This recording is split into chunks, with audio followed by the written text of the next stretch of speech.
আমরা দাঁড়িয়ে আছি, এটার নামই হলো বাংলাদেশ। কোন ধরনের বৈষম্য, কোন ধরনের প্রতিহিংসা থাকবে না।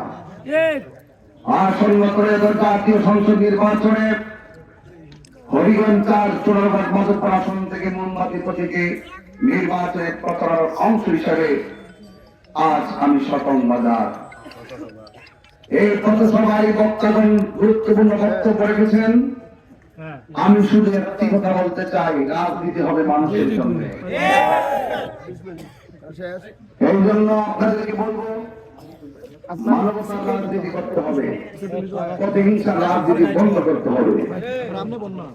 আজকে আপনি যাকে হামলার হুমকি দিচ্ছেন, মামলার হুমকি দিবেন, সে হয়তো আপনার বাপিজা কিংবা প্রতিবেশী।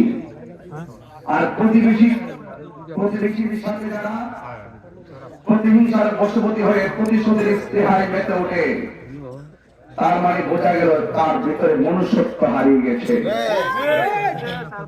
রাজনীতিতে যার যাকে পছন্দ তাকে সাপোর্ট দিবে, যার যাকে পছন্দ তাকে ভোট দিবে। কেউ কাউকে বাধা দেওয়া, এটা নির্বাচন শিষ্টাচার বহির্ভূত। আজ ত্রয়োদশ জাতীয় সংসদ নির্বাচন বাস্তবায়নের ক্ষেত্রে জনগণের মাঝে যে আকাঙ্ক্ষা সৃষ্টি হয়েছে, এই আকাঙ্ক্ষার রোডম্যাপ যদি আপনার দ্বারা বিনষ্ট হয়, তাহলে আপনি সারা জীবন আপনার বিবেকের কাছে অপরাধী হয়ে থাকবেন। আমি মনে করি রাজনীতি আসছে, নির্বাচন আসছে, নির্বাচন চলে যাবে। আমি কি 13 তারিখ আপনার কাছে ভোট চাইতে আসবো? আর একজন আসবে? কে পাস হবে, ফেল হবে, আল্লাহ পাক নির্ধারণ করে রেখেছেন। এই জন্য আপনাকে বলবো, রাজনীতি আসছে, রাজনীতি, নির্বাচন আসছে, নির্বাচন চলে যাবে। আমরা আবার একই টেবিলে বসে চা পান করবো, একই মসজিদে কাছে কাজ নিয়ে নামাজ পড়বো। কেউ মারা গেলে একসাথে যাই আমার জানাজার নামাজ পড়বো। আমি দেখেছি বর্তমান বাংলাদেশে রাজনীতিকে কেন্দ্র করে যেই রকম রক্ত খেলা শুরু হয়েছে, রাজনীতি নিয়ে যেভাবে ঘুমের খেলা শুরু হয়েছে, এভাবে রাষ্ট্র চলতে পারে না। রাষ্ট্র একটি সুস্থ ধারায় ফিরে আসতে হবে। আমি মনে করি যারা আমাকে ভোট দেবে তারাও আমার, যারা আমাকে ভোট দিবে না তারাও আমার।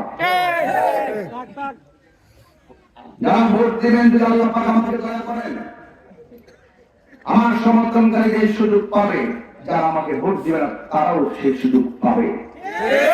এটাই হলো রাজনীতির উত্তম মানসিকতা। আমরা বারবার দেখেছি, আপনি ব্যবসা করছেন, দোকান চালাচ্ছেন, দেখবেন রাজনীতির ছত্রছায়ায় আপনার ব্যবসা আস্তে আস্তে ধ্বংসের দিকে চলে যায়।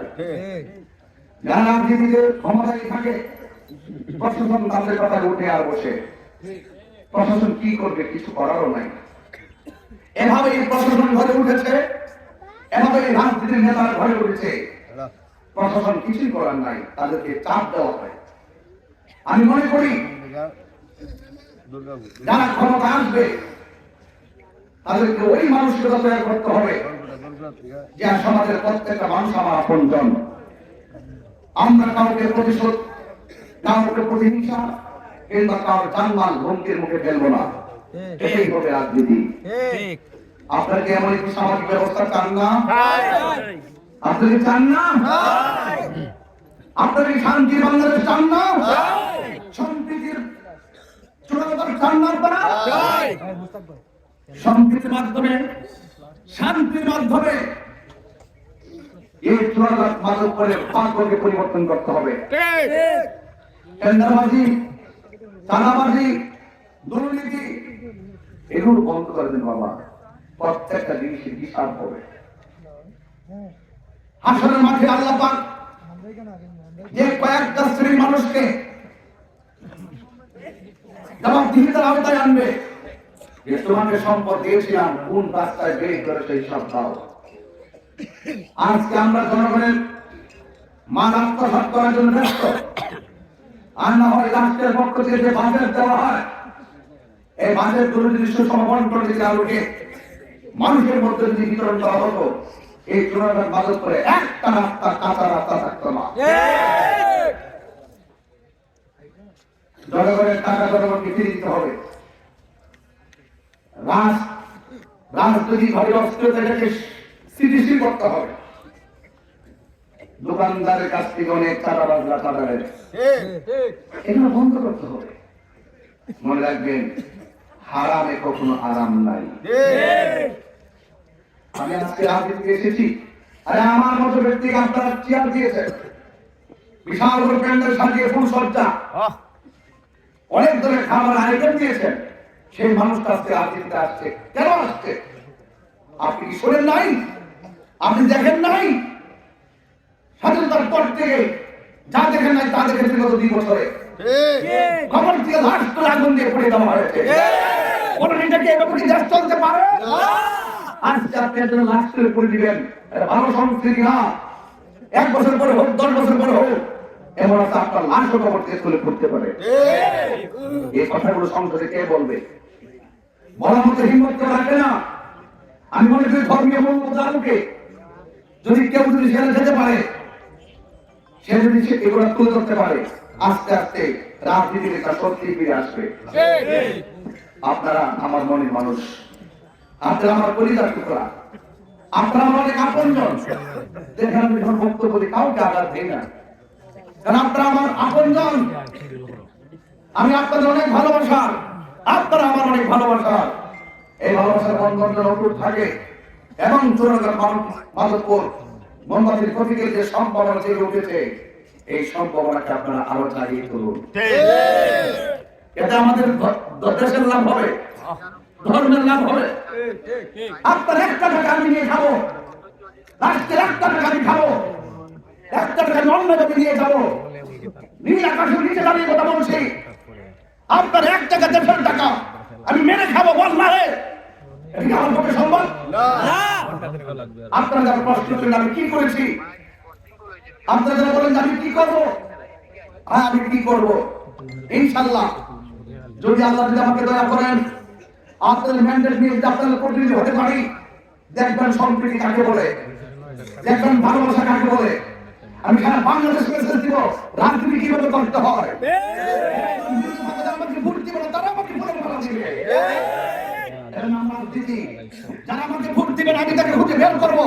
তোমার সমস্যা কোথায়? আপনার সমস্যা কোথায়? আপনি স্বাধীনভাবে চলবেন, আপনি আমার ভাই, আপনি আমার বন্ধু, আপনি চুনারগঞ্জবাসী, আপনি মাধবপুরবাসী, আমি আপনি আমরাই বাংলাদেশ।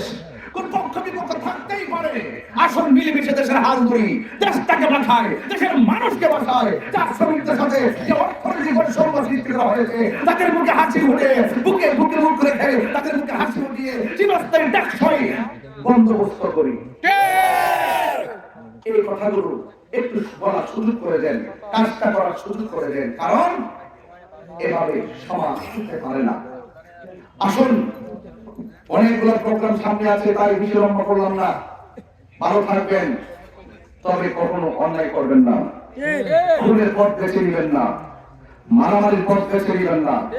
আমার মোমবাতির সমর্থক তারা অনেক শান্তিপ্রিয়, তারা অধিকারের লড়াইয়ে মাঠে কাজ করতেছে, তাদের অধিকারের বাক স্বাধীনতাকে আঘাত করবেন না। এর জন্য আপনাকে জবাব দিতে হবে। আমরা সকলে মিলেমিশে এই দেশটাকে সাজাবো, এই আশা প্রত্যাশা রাখছি। আমার জন্য দোয়া করবেন, আমি আপনাদের জন্য দোয়া করি। জয় হোক মেহনতি মানুষের, জয় হোক চা শ্রমিকদের, জয় হোক মোমবাতির প্রতীকের। সবাই ভালো থাকুন, সবাই সুস্থ থাকুন, একটু সবাই দোয়া করেন।